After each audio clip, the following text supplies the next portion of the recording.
Anxiety levels worldwide have been at an all-time high. And if we would just remember to breathe and breathe in the right way, we would find our journey back to the center of calm.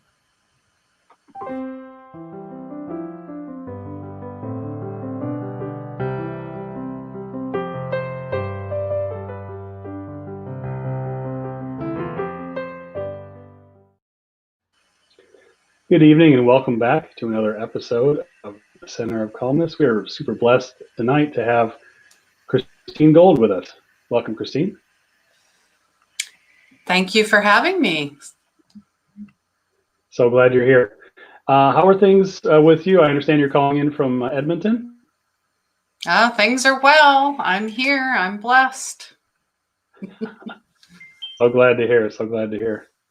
Well, this topic we're talking about tonight is near and dear to my heart, the topic of anxiety. And I've just been amazed at the level of anxiety that I've personally witnessed and even personally experienced over this time period with the pandemic continuing and all of this uncertainty that we've been experiencing all the way from when it was first made public to the present time. Would you agree?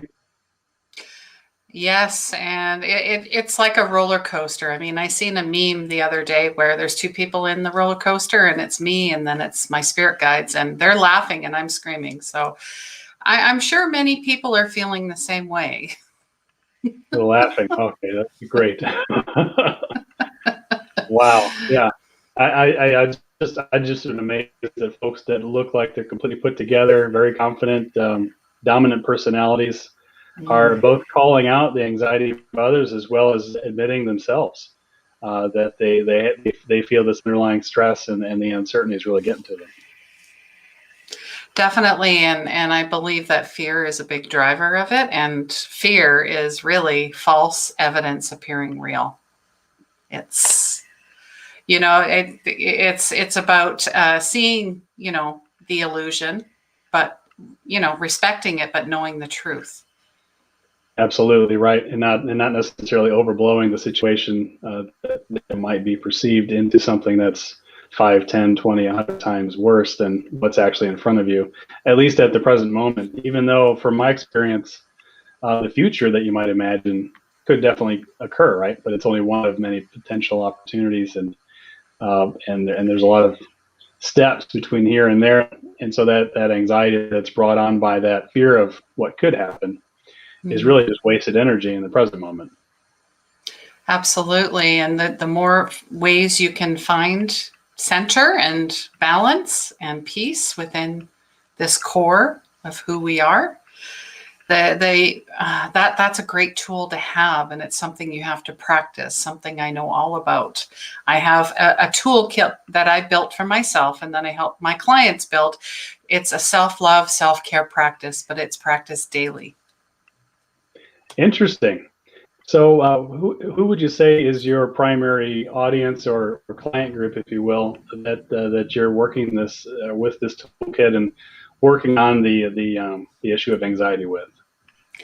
They're having their spiritual awakening or the dark night of the soul. Either it's something that they've surrendered to, or jokingly, it's the 2x4 to the head as well. I mean, you can. We've all been there. We've all had that time where we're like, okay, I'm either, crossroads. I'm going to go this way or that. You have choices, right? And it's all about perception and what you see and what you feel and what you know at the time and trusting your gut, essentially. So light workers, healers, empaths, sensitives, old souls. Those are my people. I guess. I gotcha. When I talk, they listen. We speak the same language, and they're looking for a guide, essentially. And that's all I am. I don't tell them what to do. I may give them ideas and show them approaches and get them to have their own aha moments and epiphanies. And that's where, if there's enough pain, and I don't like using the word pain, but it feels like we're all going through birthing pains of some kind, right? Then we're ready to learn. We're ready to listen. I see. Now, you mentioned the dark night of the soul or the 2x4 to the head, and the 2x4 to the head I understand already.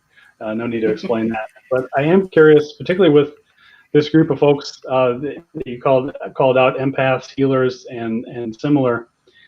What does that dark night of the soul experience look like to them? How do they get there? I mean, just in general, right?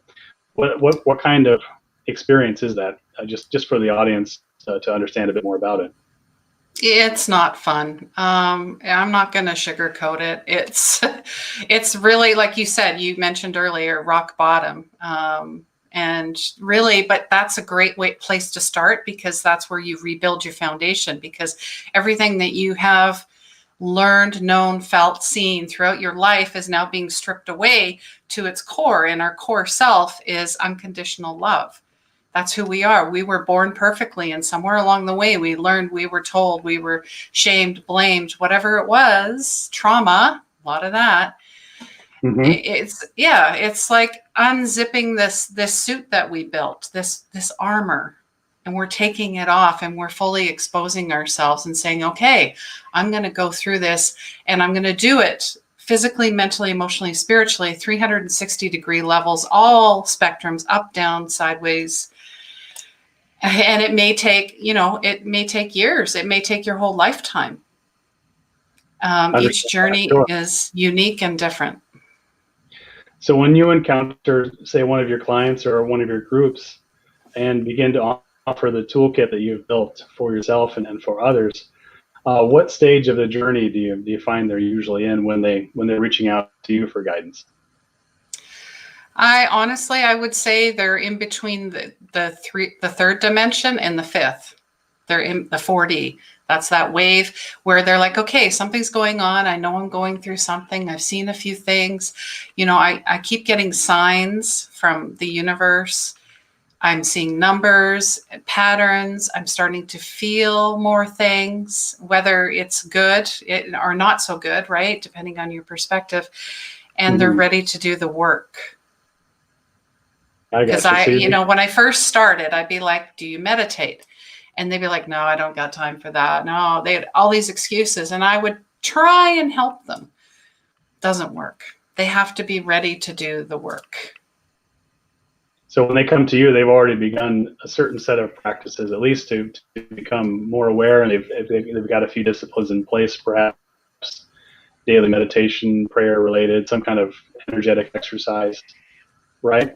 Before they come to you? Definitely. They have to have some awareness and some love for themselves, that they want to continue the path. Awesome. And then when they come to you, how does your process begin? How do you apply your toolkit to those individuals that have come to some level of realization, and now you just got to carry them, the next mile or two through their journey?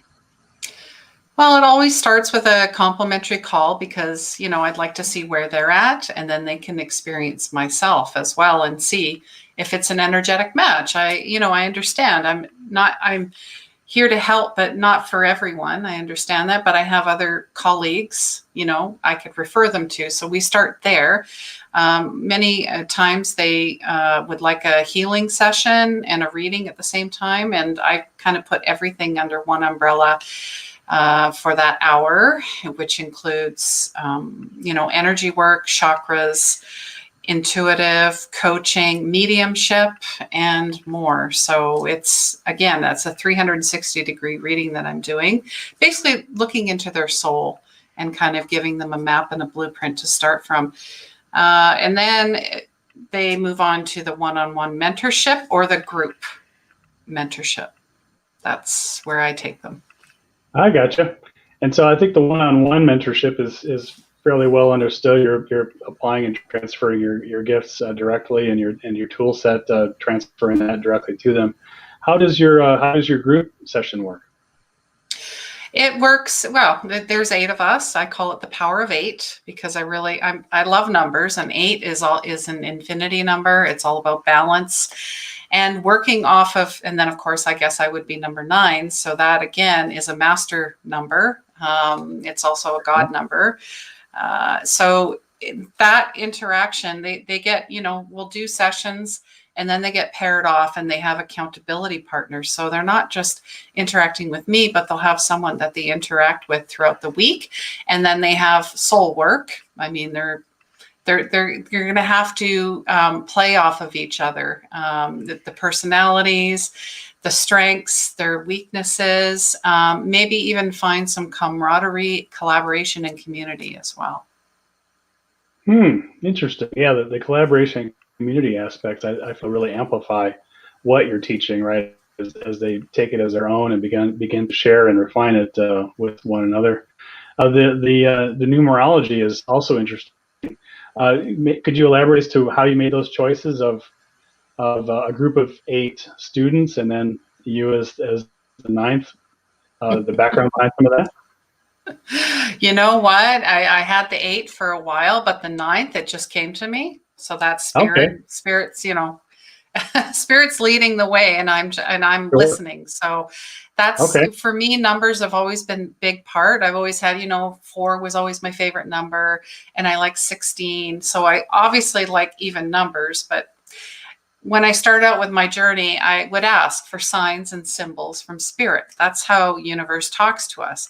And for me, it was numbers. So I'm sure many other people see this if they're on their awakening journey, 1111, 111, 222, and then you start seeing them in succession. Then you're like, oh, I see that. Please bring me more. That's how the law of attraction works as well. When you're declaring and speaking it out, and then you're noticing and saying thank you. So that's a part of the gratitude. Gratitude welcomes in more blessings. So it's a combination of focus initially on the signs that you're receiving, the recognition of further receipt of additional signs and feedback, and then the gratitude seals the deal, I guess, and restarts the cycle again, right? And that's the infinity symbol, or the power of 8. It just keeps cycling back. Okay. All right. Cool. Nice. So you mentioned a lot of different techniques that are involved, whether you're trying to read someone's status or give them exercises to pursue energetic balance, or to pursue the attraction methodologies that you're talking about. How do you focus individuals on so many different techniques applied in a sequence? Do you have a specific progression of how you approach this, particularly in a group environment, is what I'm interested in? Yeah, definitely. I mean, we go through it. It's a succession of 4 to 8 weeks, depending on what they've signed up for. So, week 1, we just go right into it. We talk about, fears. And what are do you have goals, or what did you want to be when you wanted to, when you're a child? We tap into the inner child. We talk about traumas. We talk about dreams. We talk about nightmares. We talk about how do you practice self-love? Are you a people pleaser? Are you a perfectionist? Do you have an inner critic? There's so many in an hour. It goes so many times. It's more an hour and a half, 2 hours, but Sure. try to keep it to 90 minutes. But I tell you, once you open that up, it's almost like we have shown light on things that were buried in the darkness. And then once light hits it, it's like, that's where they get their light bulb moment. That's where I call it their inner Christmas tree, which is your chakra systems, your energy centers. They light up because you're making that connection at a soul level. Interesting. Okay. And so what would you say, if you could characterize the process that follows that? Once that epiphany is reached, like you said, that Christmas tree lights up and you begin to activate your chakra system and have and be able to sense and feel and work within it. How then do you lead the group to work within that to generate the changes that they're desiring? Well, that comes with the soul work. So they've got to come back the week after or during the week as well in the group, showing us what they're doing. Like, show us what you've drawn. Let us know what your dreams were like. What was your gratitude journal like? How did your meditation go? Did you practice some type of grounding, meaning movement, like exercise, yoga, Pilates, Qigong, What were you doing? Are you doing that every day? What are you struggling with? So always keeping the conversation going, because there might be someone in the group that's not speaking up. And then they're like, oh, I had that too. Me too. That's where that Me Too movement comes in. It's all about that connection. If one person says it, then someone else feels, okay, I'm going to show up because they're being authentic and vulnerable. Wow, that's awesome. Yeah, that's where the concept of accountability comes in, right? Whether the partnerships are formal or informal, you've got a group of 8 folks that are joined at the hip essentially for up to. Did you say it was 8 weeks for your Eight total program? weeks, yeah. Mm-hmm. So I imagine by week 8 they're pretty much like family, right? Pretty much. And then just to see, the after effects, even during or even after. I have one lady that, was stuck, as she would say. She didn't know what she wanted to do, and working in an office, and she transitioned to teaching trauma workshops with a fellow colleague of hers and opening a yoga studio, all within 6 months. So it's like getting that inner spark to their soul's purpose, because we all have a purpose here. And it's not your job. It's not a job. Right. It's not a career. It's living from the heart center. And so many people miss that, right? And we've got all these overlays of traumatic issues and then these push-pull feelings, if I could call it that, right? To me, the anxiety is like a roller coaster, right? You're always on that ride, and until you can clear that out, then you proceed to ride. And I think a lot of folks manage their lives to try to minimize the severity of that ride, rather than, like you said, digging deep into the soul and finding their true purpose. So I really appreciate the work you're doing on that line to awaken folks. I did want to loop back to a quick comment that you made earlier about kind of the global awakening that you're perceiving. Would you be able to elaborate on that just a little bit? What do you see as far as the state of a world as a whole from a point of view of a spiritual or soulful awakening? I remember in 2019 that just the energy was off the charts. Just it was just chaotic, I guess would be the word. There was a lot of chaos, and it just seemed to be ramping up. So when, March 2020 hit, it's all about that 2020 vision. It makes a lot of sense. This is about rebirth. Mm-hmm. Rebirth of who we are, rebirth of the earth, of everything we know. Nothing is going to go back to normal, because that was not normal. We were not living authentically. We were not living spiritually at all. We'd like to think we were, but it was very ego driven, I guess is the word. Now we're bringing everything back to God, to light, to source, to Buddha, whatever your denomination is. Bring it back to who we are at a soul level. That's who we are. And we're here for unconditional love, forgiveness, and healing, and making our way home. And that's how I see 2020. And it's through play and creativity and childlike wonder, going back to that child. What did the child, I wanted to be many things, but a dancer. So are we dancing? Are we having fun? Are we creating from our heart center? That's where our soul lives. And then the upper 3 chakras, that's connected to divine consciousness or Christ consciousness. So that's where we need to get back to. So we're rebuilding our foundations. Everything that we have learned, we are unlearning. It's unraveling. Past lives, ancestral stuff, intergenerational trauma, which is a whole nother conversation.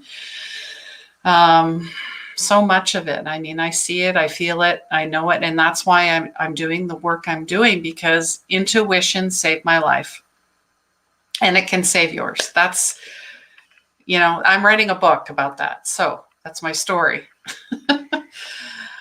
Just to know. Yeah. So that's what I see. Awesome. And I don't know if you're able to comment on the broadcast, but you mentioned intuition saved your life. Would you be able to add a comment to that as to the situation and how you're able to leverage intuition? I think that's super important. Absolutely. I was depressed, anxious. I had 2 attempts at suicide. I've been homeless. I've been a single mom. I was assaulted. Lots of things happened, okay? But that's not who you are. Who you are at a soul level is your intuitive, beautiful, soulful self. So if you think you can't get past this, that, your life is never going to change, it begins with having the thought, the awareness, the feeling that when my gut talks to me, and intuition is beautiful light. It's like we're talking right now, and then I'll hear butterfly. That's how intuition works. It is random. It is beautiful. It is of light. Ego is the opposite. So where are you living from? What a powerful question to end on. I also wanted to post your information for folks in the audience that may wish to get in touch with you, because obviously your solutions are super powerful, and I would direct anyone interested to reach out to Christine at her Facebook page called 24K Healing. So that's like golden healing, right? 24K Yes. Healing. 24 karat.